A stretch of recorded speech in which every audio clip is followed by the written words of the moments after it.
কাহিনীমহল অরিজিনালসের আজকের গল্প বিভূতিভূষণ বন্দ্যোপাধ্যায়ের একটি ভৌতিক কাহিনী মেডেল।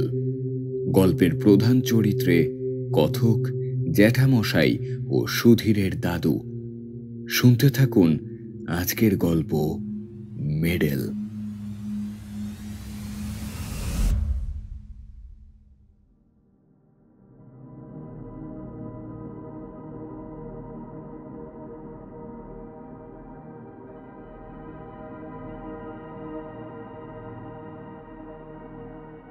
কয়েক বছর পূর্বে ঘটনা ঘটেছে, তাই এখন আমার মাঝে মাঝে মনে হয় ব্যাপারটা আগাগোড়া মিথ্যে। আমারই কোনো রকম শারীরিক অসুস্থতা দরুন হয়তো চোখের ভুল দেখে থাকব, অথবা ওই রকম কিছু। কিন্তু আমার মন বলে তা নয়। ঘটনাটি মিথ্যে ও অবাস্তব বলে উড়িয়ে দেবার কোনো কারণ ঘটেনি। আমার তখনকারের অভিজ্ঞতাই সত্যি, এখন যা ভাবছি তাই মিথ্যে। ঘটনাটি খুলে বলা দরকার। প্রসঙ্গক্রমে গোড়াতেই কথা বলে রাখি যে গত 10 বৎসরের মধ্যে আমার শরীরে কোনো রকম রোগবালাই নেই।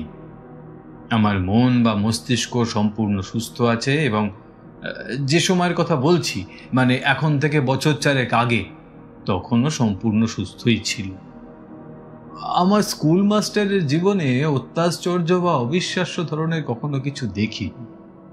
অন্য 5 জন স্কুল মাস্টারের মতোই অত্যন্ত সাধারণ এবং একঘেয়ে রুটিন বাঁধা কর্তব্যের মধ্যে দিয়েই দিন কাটিয়ে চলেছি আজ বহু বৎসর। সে বছর বর্ষাকালে গরমের ছুটির কিছু পরে একদিন ক্লাসে পড়াচ্ছি।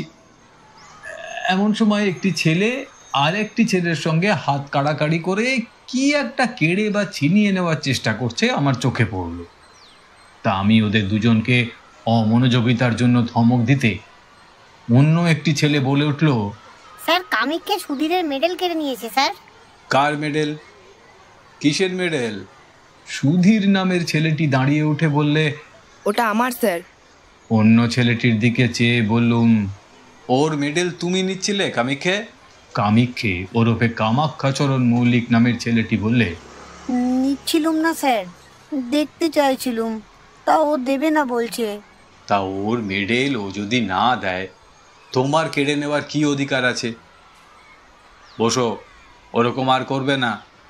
কথা শেষ করে সুধীরের দিকে চেয়ে ক্লাসের ছেলেদের পরস্পরের মধ্যে ভ্রাতৃভাব ও সখ্য থাকার ঔচিত্য সম্বন্ধে নাতি দীর্ঘ একটি বক্তৃতা দেওয়ার পরে ঈষৎ কৌতূহলের সঙ্গে জিজ্ঞেস করলুম, কই, কি মেডেল দেখি? কোথায় পেলে মেডেল? ভেবেছিলুম আজকাল কলকাতার পাড়ায় পাড়ায় যেসব ব্যাডমিন্টন খেলা, সাঁতারের কিংবা দৌড়ের প্রতিযোগিতা প্রভৃতি অনুষ্ঠিত হয়ে থাকে, তারই কোনো কিছুতে সুধীর হয়তো 4র্থ স্থান বা ওই ধরনের সাফল্য লাভ করে ছোট্ট এতটুকু একটা আধুলির মতো মেডেল পেয়ে থাকবে, এবং সম্পূর্ণ স্বাভাবিক যে সে সেটা ক্লাসে এনে 5 জনকে গর্ব ভরে দেখাতে চাইবে। এমনকি এই ছুতো অবলম্বন করে ক্লাস শুদ্ধ হেডমাস্টারের কাছে দলবদ্ধ হয়ে গিয়ে একবেলার জন্য ছুটিও চাইতে পারে। সুতরাং মেডেলটা যখন আমার হাতে এসে পৌঁছলো, তখন সেটাকে তার ছেলের সঙ্গে হাত পেতে নিল। কিন্তু মেডেলটার দিকে একবার চেয়েই চেয়ারে সোজা হয়ে বসল। না, এ তো পাড়ার ব্যাডমিন্টন ক্লাবের বাজে মেডেল নয়। মেডেলটা পুরনো, বড় ও ভারী চমৎকার গড়ন। কি জিনিস দেখি? মেডেলের গায়ে কি লেখা রয়েছে আদৌ অন্ধকার ক্লাসরুমে ভালো করে পড়তে পারলুম না। ওপিট উল্টে দেখি মহারানী ভিক্টোরিয়ার অল্প বয়সের মূর্তি খোদাই করা। পকেটে চশমা নেই, মনে হলো অফিস ঘরের টেবিলেই ফেলে এসেছি। ইতিমধ্যে অনেকগুলি ছেলে ভিড় করেছে আমার চেয়ারের চারপাশে মেডেল দেখবার জন্য। তো তাদের ধমক দিয়ে বললুম, যাও যাও যাও, বসোগে সব, ভিড় করো না এখানে, যাও। একটি ছেলেকে বললুম, কি লেখা আছে মেডেলের গায়ে, পড়ো দেখি। ক্লাস 4-এর ছেলে অতি কষ্টে ধীরে ধীরে পড়লে, ক্রাইমিয়া, সিভাস্টোপল, ভিক্টোরিয়া, রেজিনা। আর ও পিঠে? Sergeant SB, parkings, 6th, dragon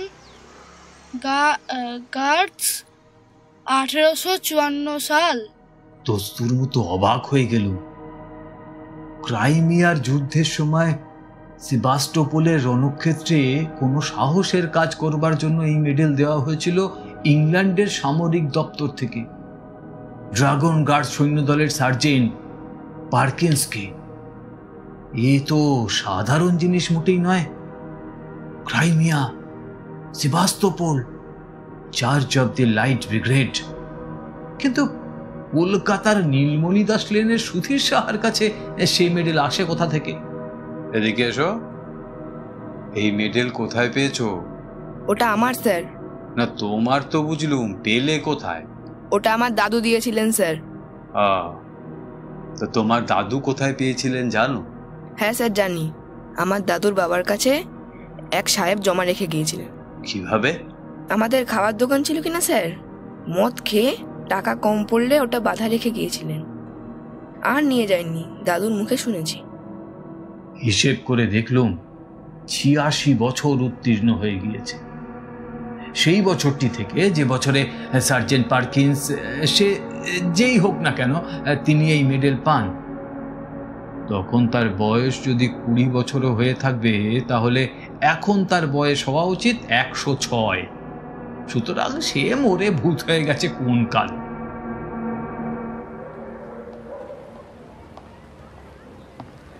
সেদিন ছিল শনিবার।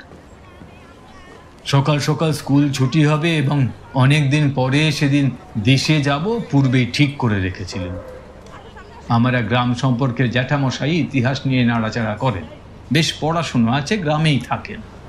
ভাবলুম তাকে মেডেলটা দেখালে খুশি হবেন খুব। সুধীরের কাছ থেকে মেডেলটা চেয়ে নিলুম, সোমবার ফেরত দেব বললুম। স্কুলের ছুটির পরে বাসা থেকে সুটকেস নিয়ে শিয়ালদা স্টেশনে এসে 2:30-এর গাড়ি ধরলুম।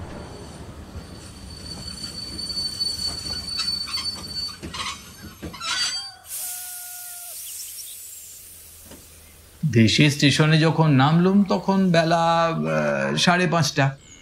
তা 2 মাইল রাস্তা হেঁটে বাড়ি পৌঁছতে প্রায় সন্ধে হয়ে গেল। সন্ধ্যার আগেই হয়তো পৌঁছতে পারা যেত, কিন্তু আমি খুব জোরে হাঁটিনি। ভাদ্র মাসের শেষ, অথচ বৃষ্টি তত বেশি না হওয়ায় পথঘাট বেশ শুকনো খটখটে। পথের ধারের বর্ষা শ্যামল গাছপালা চোখে বড় ভালো লাগছিল, তাই জোরে পা না চালিয়ে আস্তে আস্তে হেঁটে আসছিল। এখানে প্রথমেই বলি, আমার বাড়িতে কেউ থাকে না। পাশের বাড়ির এক বৃদ্ধা আমি গেলে রান্না করে দিয়ে আসতেন বরাবর। আমার এক বাল্য বন্ধু বৃন্দাবন অনেক বছর ধরে বিদেশে থাকে। পিসিমার মুখে শুনলুম আজ দিন 15 হলো বৃন্দাবন বাড়ি এসেছে। তো শুনে বড় আনন্দ হলো। সন্ধ্যার পরেই ওর সঙ্গে দেখা করব ঠিক করে চা খেয়ে নদীর ধারে বেড়াতে বার হলুম। যাওয়ার সময় সুটকেসটা খুলে মেডেলটা পকেটে নিলুম, বৃন্দাবনকেও দেখাবো। নদীর ধারে গিয়ে দেখি বর্ষার দরুন নদীর জল ভয়ানক বেড়েছে। নদীর জল কুল ছাপিয়ে দুধারের মাঠে পড়েছে। অনেকক্ষণ বসে রইল। সন্ধ্যার অন্ধকার নামলো একটু একটু। বাদুড়ের দল বাসায় ফিরছে, কেউ কোনো দিকে নেই। এক জায়গায় বর্ষার তোড়ে নদীর পাড় ভেঙে গিয়েছে, অনেকটা উঁচু পাড়, আর নিচে খরস্রোতা বর্ষা নদী। জায়গাটা দিয়ে যেতে যেতে একবার কিরকম ভেঙেছে দেখবার ইচ্ছা হলো। তা পাড়ের ধারে দাঁড়িয়ে নিচে জলের আবর্ত দেখছি। পাড়টা সেখানে অনেকখানি উঁচু, জল অনেক নিচে। হঠাৎ আমার মনে একটা অদ্ভুত ইচ্ছা জেগে উঠল। আমার লাফ দিয়ে পাড় থেকে জলে ঝাঁপিয়ে পড়তে ইচ্ছা করলো। আর দাঁড়িয়ে থাকতে থাকতে ইচ্ছেটা যেন ক্রমে বেড়ে উঠল। লাফাই, দিই লাভ। অথচ বর্ষার খরস্রোতা নদী উটো ফেললে দুখানা হয়ে যায়। আমি সাঁতারও জানি না, গভীর জল পাড়ের নিচেই। ইচ্ছেটা কিছুতেই যেন সামলাতে পারছি না। এমনকি আমার মনে হলো আর কিছুক্ষণ থাকলে আমাকে লাফ দিতেই হবে, নইলে আমার জীবনের সব সুখ চলে যাবে। তাড়াতাড়ি নদীর পাড় থেকে একরকম জোর করেই চলে এলাম, কারণ যেন মনে হচ্ছিল এরপর আমার আর যাওয়ার ক্ষমতা থাকবে না। পা দুটো যেন ক্রমশ শিশের মতো ভারী হয়ে উঠছে। এরপর ওই বিপজ্জনক নদীর পাড় থেকে পা দুটোকে নাড়াবার ক্ষমতা চলে যাবে আমার। তা নদীর ধার থেকে বৃন্দাবনের বাড়ি আসবার পথে ওসব ইচ্ছে আর কিছু ছিল না। আমি নিজের মনোভাবে নিজেই আশ্চর্য হয়ে গেলাম। কি অদ্ভুত! এরকম হওয়ার মানে কি? ট্রেনে বসে অতিমাত্রায় ধূমপান করেছিল মনে পড়ল। এই ভাদ্র মাসের গরমে অত ধূমপান করা ঠিক হয়নি। তার উপর বাড়ি এসে 2-3 পেয়ালা চাও খেয়েছি। এসবই ওরকমটা হয়ে থাকবে, নিশ্চয়ই তাই। তা বৃন্দাবনের বাড়ি গেল। বৃন্দাবনকে অনেকদিন পর দেখে সত্যি আনন্দ হলো। দুজনে অনেক রাত পর্যন্ত বসে অনেক গল্প করলুম। অনেক বছর ধরে জমানো অনেক সুখ দুঃখের কাহিনী। বড় গরম আজ, কোথাও এতটুকু বাতাস নেই। ভাদ্র মাসের গুমট গরম। বৃন্দাবন বলে, চল ভাই, ছাদে গিয়ে বসে একটু গল্প করি, তবু একটু হাওয়া পাওয়া যাবে। আর তুই আমাদের এখানে খেয়ে যাবি, হ্যাঁ, মা বলে দিয়েছে। আর তোদের বাড়িতেও খবর দেওয়া হয়ে গেছে। তো দুজনে ছাদে উঠলুম। বাড়িটা দোতলা, ছাদের ওপর একখানা মাত্র ঘর আছে। আমি জানতুম বৃন্দাবনের কাকা ওই ঘরটায় থাকেন। দোতলায় ছাদে উঠে দেখলুম বাড়ির পেছন দিকে বাঁশের ভারী বাঁধা। বললুম, বাড়িতে রাজমিস্ত্রি খাটছে বুঝি বৃন্দাবন? হ্যাঁ রে, কাকার ঘরটা মেরামত করা হবে। উত্তর দিকের দেওয়ালটার গা থেকে ওই নোনা ধরা ইটগুলো বার করা হচ্ছে আর কি। বৃন্দাবন দোতলার ঘরটার মধ্যে ঢুকল। আমার কিন্তু মনে কেমন একটা অস্থির ভাব। খানিকক্ষণ ঘরের মধ্যে গল্প করে আমি একটু জল খেতে চাইলুম। বৃন্দাবন জল আনতে নিচে নেমে গেল। আমি ছাদে পায়চারি করতে লাগলাম। ছাদে কেউ নেই, অন্ধকার ছাদটা। যে দিকটায় রাজমিস্ত্রিরা ভাড়া বেঁধে কাজ করছে, পায়চারি করতে করতে সেখানটাতে গিয়ে দাঁড়িয়ে দেখছি, হঠাৎ আমার মনে হলো ছাদ থেকে লাফ দিয়ে পড়ি না কেন? বেশ হবে, লাফ দেব। প্রায় প্রায় দুর্দমনীয় ইচ্ছা হলো লাফ দেবার। লাফ দেওয়াই ভালো, লাফ দিতেই হবে, দিই লাফ। এমন সময় বৃন্দাবন ছাদের উপরে এসে বলল, আরে ওখানে কি করছিস? আয় ঘরের মধ্যে, মা চা পাঠিয়ে দিয়েছে। আরো প্রায় আধ ঘন্টা কথা বলবার পরে নিচে থেকে চা ও খাবার এসে পৌঁছল।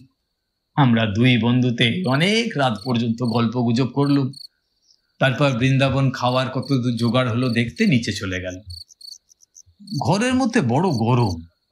আমি বাইরের ছাদে খোলা হাওয়ায় আবার বেড়াতে লাগলাম। রাজমিস্ত্রিদের ভাড়ার কাছে এসে দাঁড়িয়ে আমার মনে হলো লাফ এবার দিতেই হবে।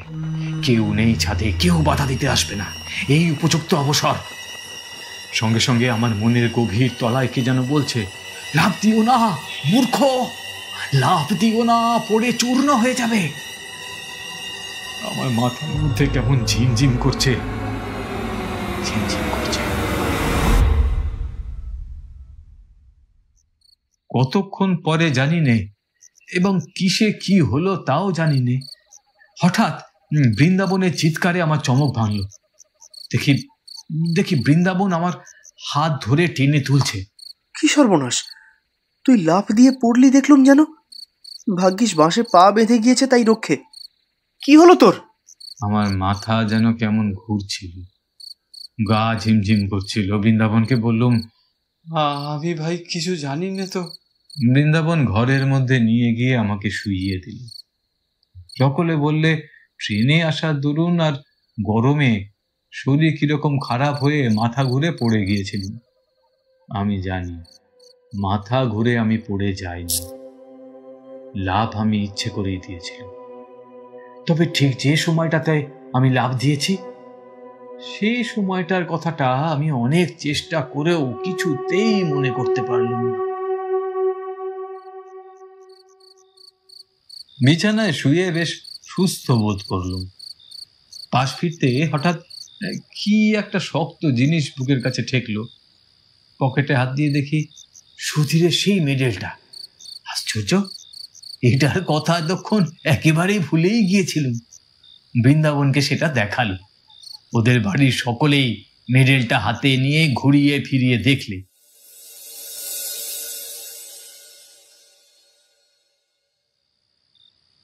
রাত্রিরে নিজের ঘরে এসে শুয়ে পড়লুম।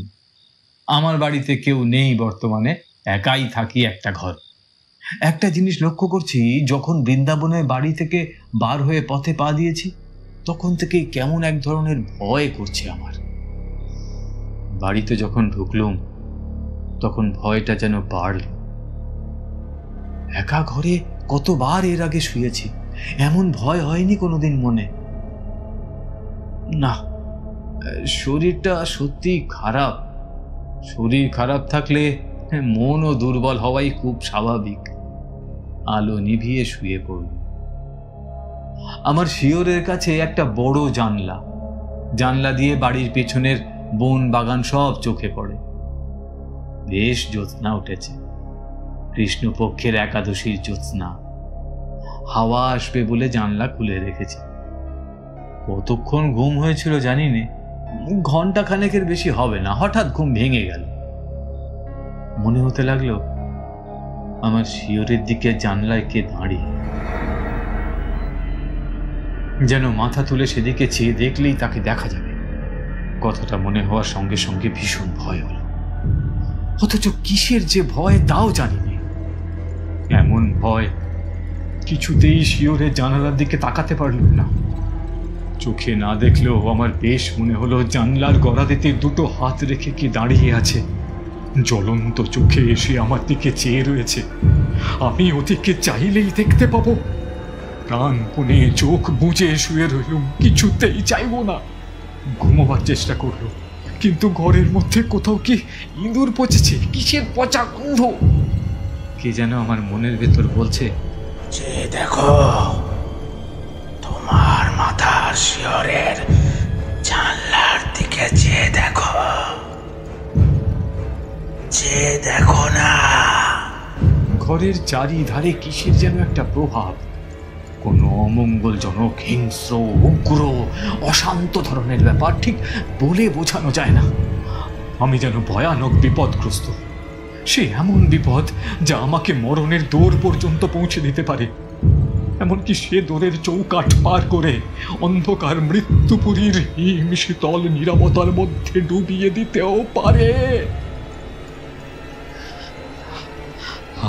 আমি চাইব না, কিছুতেই চাইব না শিয়রের জানলার দিকে।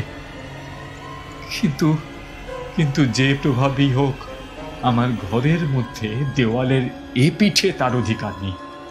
বহুকাল ধরে পূর্বপুরুষেরা বাস্তু শালগ্রামের অর্চনা করেছেন এই ঘরে। এর মধ্যে কারো কিছু খাটবে না। আমার মনই আবার এই কথাগুলো যেন বলল। অন্ধকার রাত্রে নির্জন ঘরে মন যে কত কথা কয়।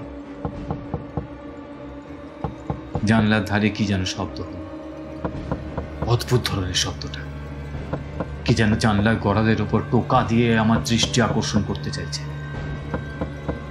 একবার, দুবার, তিনবার। ভয়ে আমার বুক ঢিপ ঢিপ করতে লাগলো। কাউকে ডাকবো চিৎকার করে, একবার চেয়ে দেখবো জানলার দিকে জিনিসটা কি। হঠাৎ আমার মনে পড়লো একটা ধাড়ি বেজি অনেকদিন ধরে বাইরের দেওয়ালে ওই কড়ি কাঠের খোলে বাসা বেঁধে আছে। আজ বিকেলেও সেটাকে একবার দেখেছি। জানলার উপরকার কাঠে সেটা পোকামাকড় বা জোনাকি ধরেছে, তারই শব্দ। কথাটা মনে হতেই মনের মধ্যে সাহস আবার ফিরে।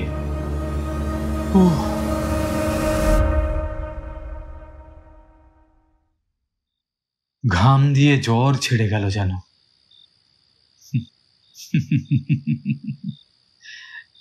শরীর অসুস্থ থাকলে কত সামান্য কারণ থেকে ভয় পায় মানুষ। হ্যাঁ,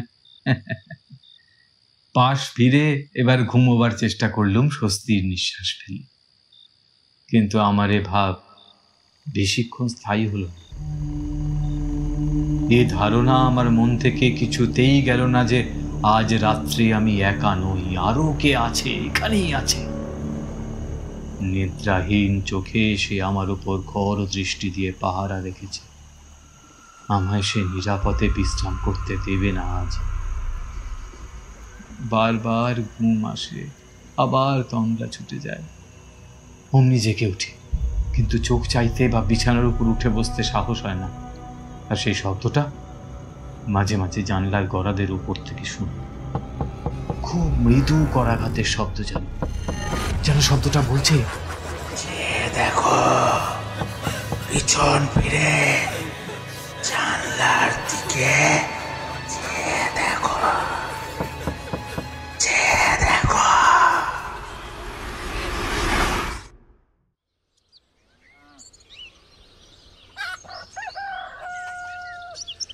দিনের আলো ফুটলে লোকজনের শব্দ কানে যেতে রাত্রের ভয়টা মন থেকে কোথায় মিলিয়ে গেল। নিশ্চিন্ত মনে বেলা 9টা পর্যন্ত ঘুম দিল। তারপর উঠে চা খেয়ে পাড়ায় বেড়াতে বার হওয়া গেল। এই সময়ে একটা ঘটনা ঘটল। তখন আমি আর বিশেষ কোনো মূল্য দিইনি, কিন্তু পরে সব কথা মনে মনে আলোচনা করে দেখি সেটা ভারী আশ্চর্য। ও পাড়ার পথে আমার সেই জ্যাঠা মশাইয়ের সঙ্গে দেখা। তাকে দেখাবার জন্য আমি মেডেলটা কাল রাত্রে সঙ্গে নিয়ে বেরিয়েছিলাম, কিন্তু বৃন্দাবনের বাড়িতে নিমন্ত্রণের জন্য তার সঙ্গে দেখা করতে পারিনি। তিনি আমায় দেখে বললেন, এই রে সুরেন, বলি ভালো আছো? গতকাল তুমি এসেছো, আমি দেখলুম। তখন অবশ্য অনেক রাত, তাই তোমাকে আর আমি ডাকলুম না। বোধহয় তুমি ওই বৃন্দাবনদের বাড়ি থেকে ফিরছিলে। আমি তখন ছাদে পায়চারি করছি, যা গরম গিয়েছে গতকালকে রাত্রে। বাপরে বাপরে বাপ, তোমার সঙ্গে লোক রয়েছে দেখেই তোমাকে আর আমি ডাকলুম না। ওই লোকটি কে? খুব লম্বা বটে, যেন শিখ কিংবা ওই পাঞ্জাবিদের মতো লম্বা। তোমার বন্ধু বুঝি?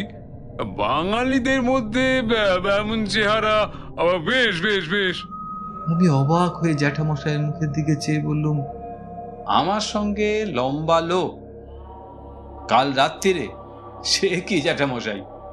জ্যাঠামশাই আমার চেয়েও অবাক হয়ে বললেন, তোমার সঙ্গে কোনো লোক ছিল না বলছো? তুমি একা যাচ্ছিলে? আমার চোখের দৃষ্টি একেবারে কি এতটা খারাপ হয়ে যাবে বাবা? আমি এসে বললুম, তাই হবে জ্যাঠামশাই। চোখে কিরকম ঝাপসা দেখে থাকবেন, বয়স হয়েছে তো। আমার সঙ্গে কেউ ছিল না। আর তাছাড়া আপনাদের বাড়ির সামনে আম গাছটায় ছায়া, কিরকম আলো আঁধার দেখেছেন চোখে। অমন ভুল হয়। আরে কি আশ্চর্য কাণ্ড!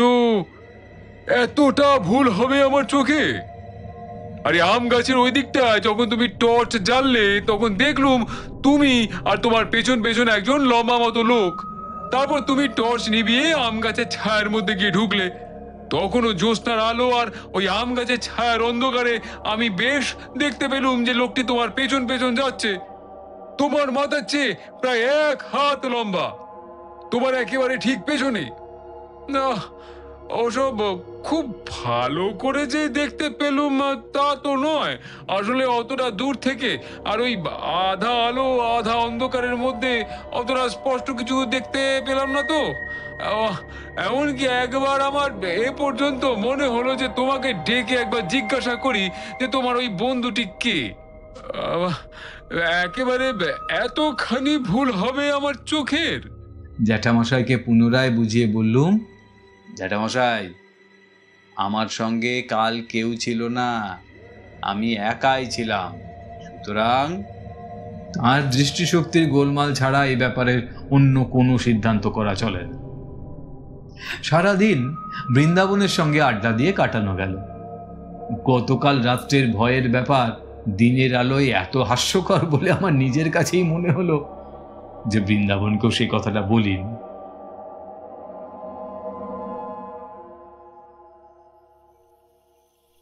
রাতের ট্রেনে কলকাতায় ফিরবো। বৃন্দাবনদের বাড়ি থেকে চা খেয়ে বাড়ি এসে সুটকেসটা নিয়ে স্টেশনের দিকে রওনা হয়েছি। তখনই সন্ধ্যার অন্ধকারটাও বেশ নেমেছে।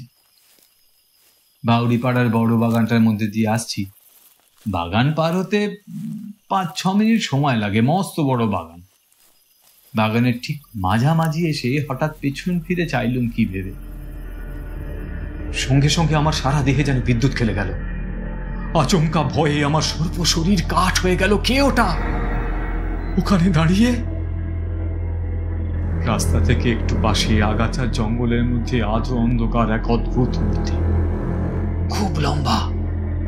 তার মাথায় ঘোড়ার বালামচির সেই এক লম্বা ধরনের টুপি, পাতলা লোহার চেন দিয়ে থুতনির সঙ্গে বাঁধা। ছবিতে গোরা সৈনিকদের মাথায় যে ধরনের টুপি দেখা যায়। মূর্তিটা যেন নিশ্চল নিষ্পন্দ অবস্থায় আমার দিকে চেয়ে দিল। আমার কাছ থেকে মাত্র 10 গজ কি তারও কম দূরে। মরিয়ার মতো আরেকটু এগিয়ে গেল। এই ভয়ানক কৌতূহল আমাকে চরিতার্থ করতেই হবে যেন। মূর্তি নড়ে না, সে নিশ্চল পাথরের মূর্তি, কিন্তু বেশ স্পষ্ট দেখছি 7-8 গজ মাত্র দূরে তখন মূর্তিটা। আর ঘোড়ার বালামচি লম্বা টুপি ও ইস্পাতের চেনের স্ট্র্যাপ স্পষ্ট দেখতে পেল। আমার পা ঠকঠক করে কাঁপতে লাগলো, সারা দেহ কেমন অবশ হয়ে আসছে। মাথাটা হঠাৎ বড় হালকা হয়ে গিয়েছে। বোধহয় আর আধ মিনিট এভাবে থাকলে মূর্ছিত হয়ে পড়ে যেত, কারণ সেই ভীষণ মূর্তিটার মুখোমুখি আমি দাঁড়িয়ে। আমার পা দুটো বেজায় ভারী হয়েছে, নড়বার উপায় নেই মূর্তির সামনে থেকে। কিন্তু ঠিক সেই সময়ে বাউরি বাগানের পথে লণ্ঠন নিয়ে কারা ঢুকল। 2-3 জন লোকের গলার শব্দ শুনে আমার সাহস ফিরে এলো। আমি ওদের ডাক দিলুম চিৎকার করে, ওরা ছুটে এলো।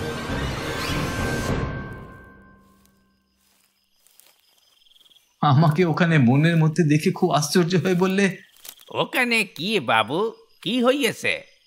তারপর লণ্ঠন তুলে ওরা আমার মুখ দেখে বলে, ও আপনি, তা কি হইয়েছে আপনার? মুখ একেবারে সাদা ফ্যাকাশে হয়ে গিয়েছে। এতে ভয় টয় পেলেন নাকি? বাউরি বাগান জায়গাটা ভালো না, সন্ধ্যার পর অনেকে ভয় পায়। ওদের লণ্ঠনটা যখন উঁচু করে তুলে ধরলে আমার মুখে, সেই আলোয় দেখলুম সামনের মূর্তিটা তখনও সেখানে ঠিক সেই রকম দাঁড়িয়ে।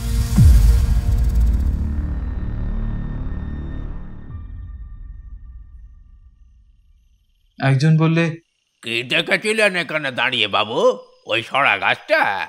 আর একজন বললে, গাছটায় ডালপালা কেটে মাথায় ঝোপের মতো করে রেখেছে, যেন মানুষ বলে অন্ধকারে ভুল হয় বটে। চলে আসুন বাবু, চলে আসুন। আমিও দেখলাম সারা গাছই বটে। মাথার দিকের পাতাগুলো ছেঁটে গাছটাকে দেখতে হয়েছে ঠিক হসগার্ডসের ঘোড়ার বালামচির টুপি। লোকের চোখের কি ভুলই হয়। কাল আমি আবার জ্যাঠামশাইকে চশমা নিতে বলেছিলুম, ভেবে লজ্জা হলো মনে মনে। তিনি বৃদ্ধ লোক, তার চোখের ভুল তো হতেই পারে, আমারই যখন এই অবস্থা। ওরা আমাকে আলো ধরে স্টেশনে পৌঁছে দিল। পরের দিন সুধীরের মেডেলটা ফেরত দিল। সুধীর বললে, স্যার আপনাকে আমার দাদু ডেকেছেন, আমার সঙ্গে ছুটির পর আমার বাড়িতে যাবেন? দাদু আমাকে নিয়ে যেতে বলেছেন। সুধীরের দাদু বললেন, যাক, আমার বড় ভয় হয়েছিল মাস্টার বাবু। সুধীরের কাছ থেকে মেডেলটা নিয়ে গিয়েছেন দেশে, শুনলুম কি না। আপনার দেশের ঠিকানা জানতুম না, তাহলে একটা তার করে দিত। ও মেডেলটা আমার বাবাকে একজন গোড়া সৈন্য দিয়ে যায়। আমি তখনও জন্মাইনি, বাধা দিয়েছিল, আর উদ্ধার করতে পারিনি। বেজায় মাতাল আর গোয়ার ছিল লোকটা। ও মেডেলের বিপদ হচ্ছে, আমাদের বংশের লোক ছাড়া অন্য কেউ নিলে তার বড় বিপদ ঘটে। আমার এক ভগ্নিপতি একবার কিছুতেই শুনলে না। অনেক কাল আগের কথা, বাড়ি নিয়ে গেল মেডেল দেখাতে।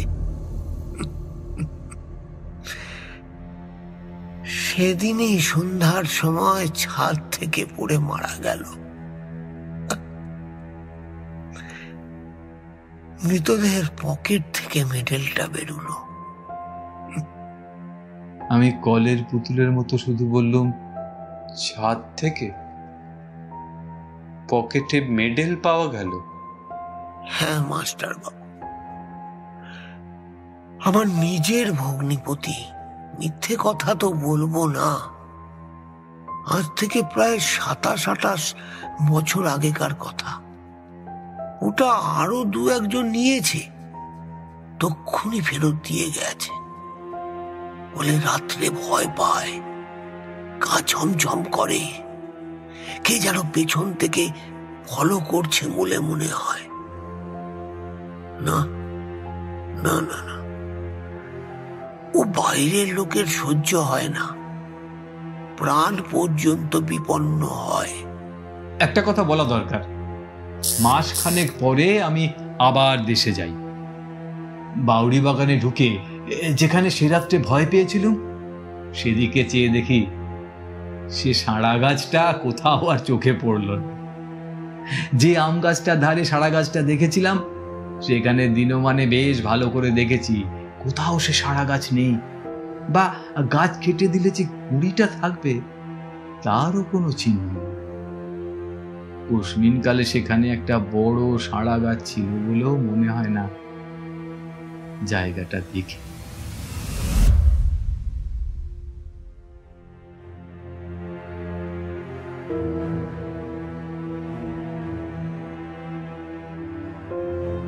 শুনলেন বিভূতিভূষণ বন্দ্যোপাধ্যায় রচিত মেডেল। গল্পের সূত্রধার আমি মিমো। গল্পের কথক অঞ্জন রায়চৌধুরী। স্কুলের ছাত্রের চরিত্রে মৃদঙ্গ, সুধীরের চরিত্রে অভিনব, বৃন্দাবনের চরিত্রে সৌম্য, জ্যাঠামশাইয়ের চরিত্রে শুভ্র কমল মুখার্জি, সুধীরের দাদুর চরিত্রে সঞ্জীব চৌধুরী, অশরীরীর কণ্ঠস্বরে সুমন, গ্রামবাসীদের চরিত্রে পার্থ, পর্ব পরিচালনা, আবহ ও ধ্বনি পরিকল্পনা অ্যাস্ট্রিক্স, প্রচ্ছদ নির্মাণ অয়ন মহান্ত। গল্পটি ভালো লাগলে লাইক শেয়ার করতে ভুলবেন না। আমাদের এগিয়ে চলতে সাহায্য করুন শুধুমাত্র একটি সাবস্ক্রাইবের মাধ্যমে। আমরা খুব তাড়াতাড়ি ফিরব আরও একটি নতুন গল্প নিয়ে, ঠিক রাত 10টায়, শুধুমাত্র কাহিনী মহল অরিজিনালসে। তাই শুনতে থাকুন কাহিনী মহল originals. Stay tuned and feel audio stories. Thank you.